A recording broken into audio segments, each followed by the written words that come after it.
आज सिंधननि खे कुछ भी नथो करे सघे। ताज़ो वाक़ियो ॾिठो मुंहिंजे घर में हिननि जेको आहे सो MP बुरहान चांडियो हुजे या सरदार चांडियो हुजे या जेको भी हुजे उन्हनि ते मथे ते हथ कंहिंजो आहे? आसिफ अली ज़रदारी जो आहे, फरियाल टालपुर जो आहे, जेका हिननि जी अदी वेठी आहे। पर ही अफ़सोस जहिड़ो वाक़ियो थियो त हिननि जी FIR नथी वठी वञे, जेको असांजो आईनी असांजो हक़ आहे। फर्स्ट इंफॉर्मेशन रिपोर्ट त तव्हां वठो न।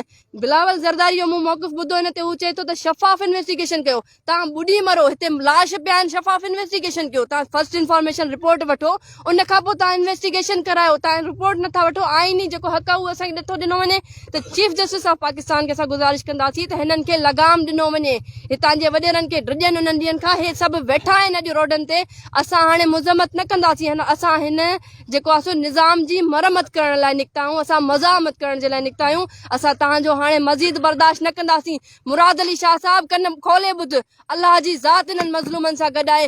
ड्रिजो इन्हनि आहुनि दाउनि खां, इन्हनि ज़मीननि जे टुकड़नि तां तव्हां विड़ो था इन्हनि सिंध जी आवाम सां। तव्हां उहो कयो जो सुभाणे ज़मीन तव्हांखे जॻह ॾे। हिनमहिल आसमान फाटे थो, हिनमहिल ज़मीन फाटे थी। हिनमहिल तव्हां ॾिसो त हिते असांजे सिंध जे माण्हुनि जूं लाशूं पयूं आहिनि। असां केतिरा ज़ुल्म सितम बर्दाश्त कयूं, असां केतिरा अञा लाश खणूं। पाकिस्तान पीपल्स पार्टी असांखे ॿुधाए अञा केतिरो टाइम असां सब्र कयूं। इंसाफ़ असांजो हक़ आहे। चीफ जस्टिस ऑफ पाकिस्तान हिन ते नोटिस वठे, वज़ीर आज़म खे पाण खे नोटिस वठणु घुर्जे।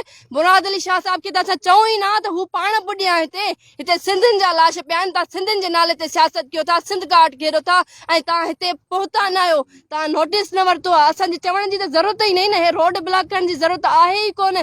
तव्हांखे पाण खे करणी आहे अर्शे। इंसाफ़ असांजो आईनी जमहूरी हक़ आहे। ॿुधायो वञे त असां किथे वञूं, असां कंहिंखे दाह ॾियूं?